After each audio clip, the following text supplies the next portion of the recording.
Stockholm lights, the Stockholm lights.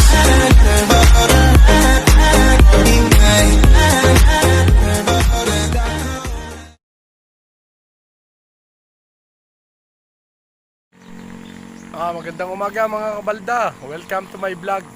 Nandito ako ngayon sa aming iskinita kung saan ay dito ako naglalakad araw-araw para makakuha ng lakas at ng madaling makarecover.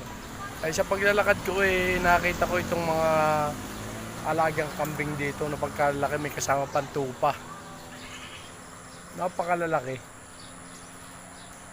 Ay minsan nga daw yung isang tupa dito ay napagkagat ng aso ay namatay, kaya kasayang naman. Ito guys, tingnan ninyo kung gaano sila kalalaki. Yan po yung itim, yung barako. Napakalaki niyan.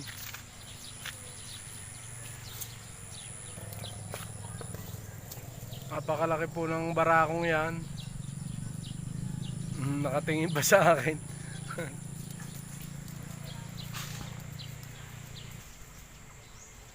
Yung tupa ay tumakbo sa loob dahil takot pala sa tao yung tupa. Kung mapapasin nyo yun, katabi nung kulay itim na kambing, yun yung tupa, ay takot sila sa tao. Kaya pabilis sila lumayo sa akin nung nakita nila ako nadating.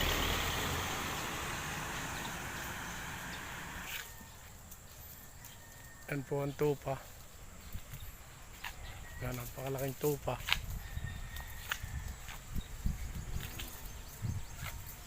Napakaganda, napakalaki. Barakong tupa.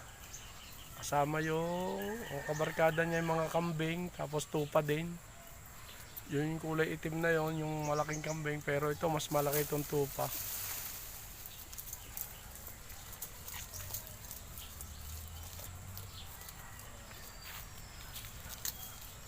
Napakaganda po.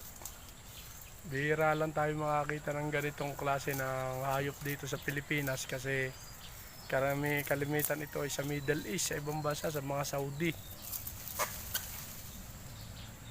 Oy, kaibigan tupa, kumusta ka na?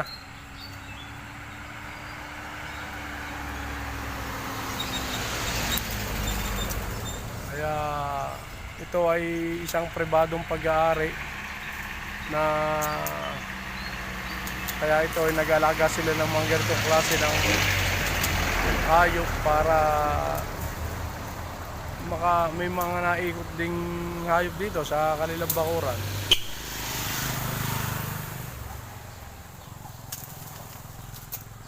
Hoy kaibigan tupa, oy, ano, kumusta? Napakaganda mga kaibigan, napakaganda.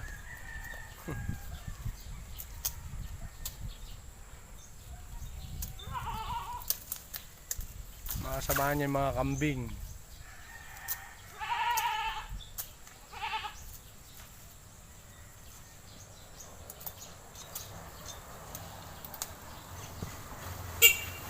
Op. Ito, buti itong tupang ito mabait. Hindi tulad ng isang bata, nasa loob yun. Yun nasa loob dun. Mailap yung mailap.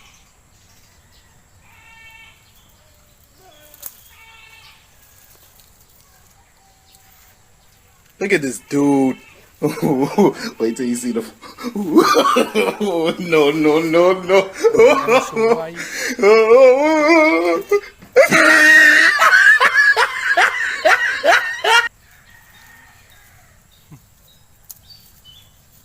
Yun, umalis na. Barakong tupa yung umalis. Ito yung babae. Tapos may anak sila.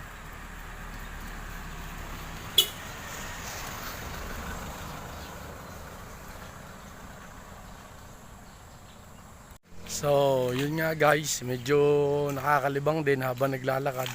Habang ako nag-exercise, nang lumakas na at nang makalayo na.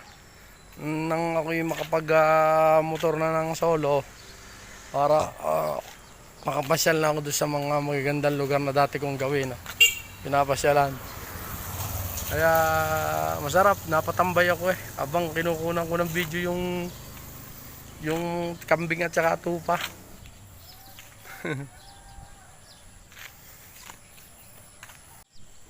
Hanggang dito na lang muna guys at napasukan ng malilipad ang mata ko. Kaya akin munang aalisin sa bahay at ako uuwi muna para baka masaktan pa mata ko. Maraming salamat. Like, share, and subscribe. Maraming salamat mga kabalda.